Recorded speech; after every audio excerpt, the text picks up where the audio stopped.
Hey everyone, welcome back for part 2 of my DIY mask and DIY mask filter videos. Right now I'm just showing you a few of the masks that I have made.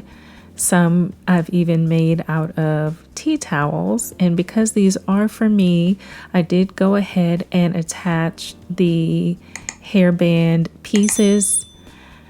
And if you're making masks for healthcare professionals, then they really only want this part from you. They just need the Olson mask. And in my last video, I showed you how to make the Olson mask. And as you can see, it does have the filter pocket. They will include their own filters and they will attach their own earpieces. They may or may not use the hair ties. But what I want to do is to go ahead and take a measurement of the filter pocket. And so going from inside the seams, it is roughly 5 inches high, and going from side to side, it is roughly 5.5 inches. The filter that I'm going to use is this 3M Filtrete 2200, and I chose this because it was the highest number filter that I could find on Amazon or in any of my local stores. And as you can see, it catches cough and sneeze debris, bacteria, and viruses. And also you can see here that it goes from 0.3 microns to 1 micron in size, and the COVID-19 virus is at 0.3 microns. So this is an effective filter for you to use in your own masks, and quite affordable too. It also leaves the N95 mask for the healthcare professionals. So I'm just going to show you here how I take it apart. It's super easy to take it apart. Right now I'm just taking off the plastic over wrap.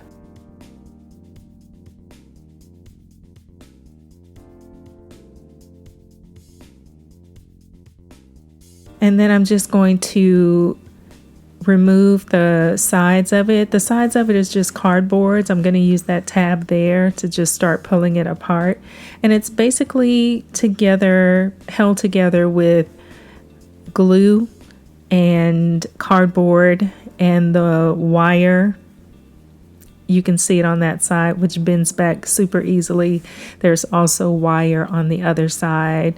And I know some of you may be thinking, this is a lot of effort to go through, but we really do need to leave the N95 masks for our healthcare professionals who are dealing with people who are definitely infected with COVID-19. And you'll see once I finish taking this apart, you can make so many masks from just this one filter. So I think this way is more cost effective for you as well.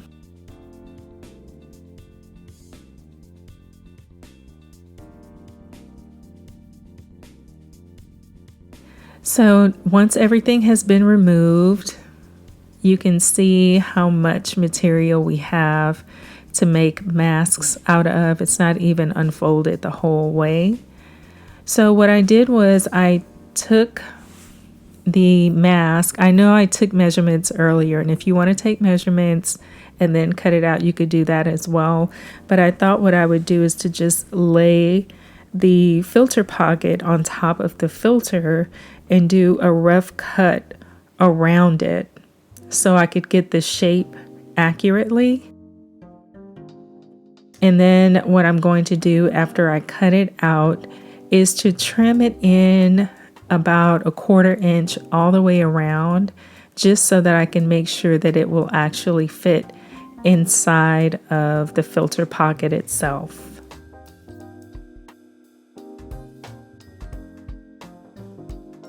You do want to make sure that you use a filter that does not have fiberglass. You don't want to be breathing in fiberglass, and these filters do not have fiberglass in them. So that's what we have. There's our filter. So to get it inside of the mask, I'm just going to kind of fold it in half You don't have to crease it or anything. This is just to make it easier to get in. I'm going to pull it in from the other side and then open it up inside of the filter pocket, and our filter is in.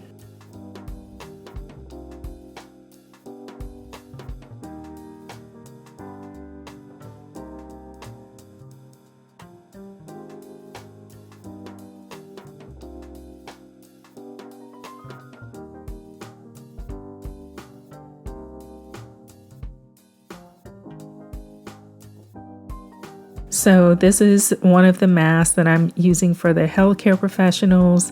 Again, it does have the pocket for them to insert their own filters. And they will also pin the way that they're going to hold it on their ears. They're going to decide that for themselves. So they just need the mask itself.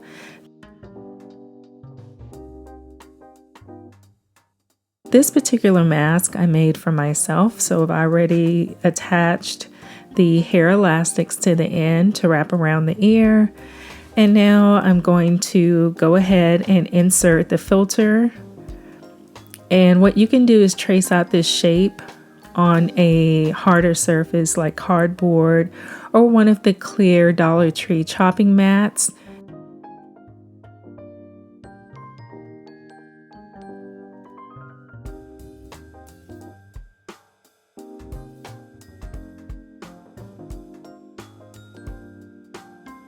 For the nose bridge, I am going to use one of these pipe cleaners, and I'm just going to bend it in half and then snip it.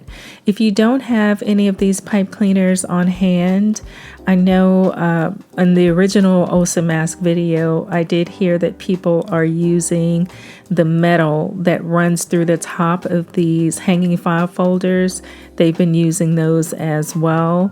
So whatever you have that will help it to hold its shape. And the pipe cleaner doesn't fall down, it stays right up there where it is. And now to help create a seal around the mask, what I'm going to use is this lingerie tape. Now this is the type of tape that you would either use if you had something that had maybe like a low cut front. You would use this tape to help stick the fabric to your skin so you wouldn't have any accidents. So it is double-sided tape.